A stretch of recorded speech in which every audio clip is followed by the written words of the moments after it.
سلسلہ نمبر 2 طنز و مزاح۔ عنوان انڈا پہلے یا مرغی؟ ابن انشا۔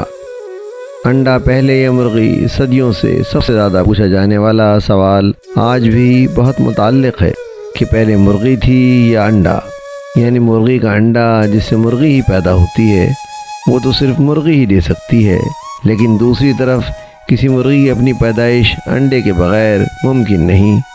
تو ان دونوں میں سے پہلے کس کا وجود عمل میں آیا تھا؟ یہ تو سائنس کی بحث تھی، یہ تو چلتی رہے گی، لیکن ابن انشا نے انڈا پہلے اور مرغی پر جو سوچا ہے وہ ادب کو زندگی فراہم کرتا ہے۔ ادب کی زندگی کے لیے انڈا پہلے یا مرغی کی بحث نہیں ہوتی، یہاں حساس تخلیقی صلاحیتوں کے حامل دل کی ضرورت ہوتی ہے۔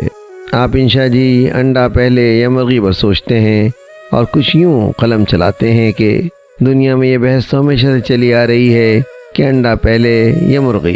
کچھ لوگ کہتے ہیں کہ انڈا، کچھ کا کہنا ہے مرغی۔ ایک کو ہم مرغی اسکول یا فرقہ مرغیہ کہہ سکتے ہیں، دوسرے کو انڈا اسکول۔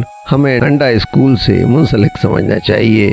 ہمیں ملت بیضا کا ایک فرد جاننا چاہیے۔ ہمارا عقیدہ اس بات میں ہے کہ اگر آدمی تھانے دار یا مولوی یعنی فقیہ شہر ہو تو اس کے لیے مرغی پہلے، اور ایسا غریب شہر ہو تو اس کے لیے انڈا پہلے، اور غریب شہر سے بھی گیا گزرا ہو تو نہ اس کی دسترس تک مرغی ہو سکتی ہے نہ انڈا اس کی گرفت میں آ سکتا ہے۔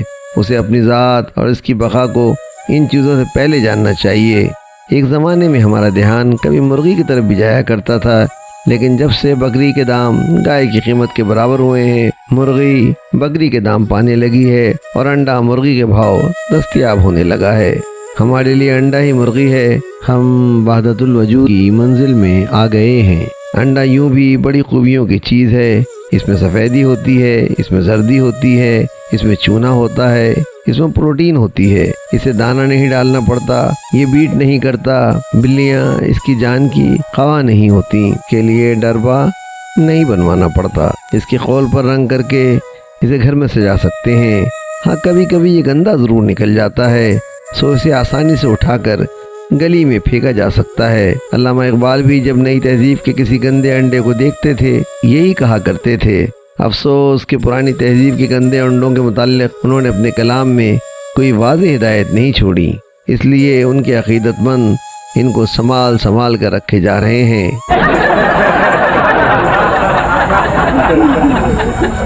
تحریر ابن انشا، آواز و پیشکش سراج الدین۔ ویڈیو پسند آئی ہے تو لائک کیجئے، سبسکرائب کیجئے تاکہ آپ کو میری نئی ویڈیو کا نوٹیفیکیشن بر وقت مل سکے۔ شکریہ۔